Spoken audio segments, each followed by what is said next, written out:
গুমের ঘটনা তদন্তে গঠিত কমিশনের সুপারিশে নিরাপত্তা বাহিনীর কোনো সদস্যকে বরখাস্ত করা হয়নি বলে জানিয়েছে প্রধান উপদেষ্টার প্রেস উইং। 24 নভেম্বর সন্ধ্যায় এক বিবৃতিতে এই তথ্য জানানো হয়। এতে বলা হয়েছে, বেশ কয়েকটি টিভি চ্যানেল এটি নিয়ে ভুল সংবাদ প্রচার করছে। গুম বিষয়ক তদন্ত কমিশনের প্রধান বিচারপতি মইনুল ইসলাম চৌধুরী বিষয়টি নিশ্চিত করেছেন, এমন কোনো সুপারিশ কমিটি থেকে করা হয়নি। বিচারপতি মইনুল ইসলাম চৌধুরীকে উদ্ধৃত করে বিবৃতিতে বলা হয়েছে, আমাদের সুপারিশের ভিত্তিতে দেশের নিরাপত্তা বাহিনীর 22 সদস্যকে বরখাস্ত করা হয়েছে। তথ্যটি মিথ্যা, এটি একটি ভুয়া খবর। ক্ষমতাচ্যুত আওয়ামী লীগ সরকারের শাসনামলে গুম হওয়া ব্যক্তিদের সন্ধানে গত 27 আগস্ট তদন্ত কমিশন গঠন করে অন্তর্বর্তী সরকার।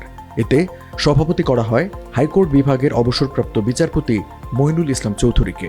কমিশনের বাকি সদস্যরা হলেন হাইকোর্ট বিভাগের অবসরপ্রাপ্ত বিচারপতি মোহাম্মদ ফরিদ আহমেদ শিবলি, মানবাধিকার কর্মী নূর খান, ব্র্যাক বিশ্ববিদ্যালয়ের শিক্ষক নাবিলা ইদ্রিস ও মানবাধিকার কর্মী সাজ্জাদ হোসেন।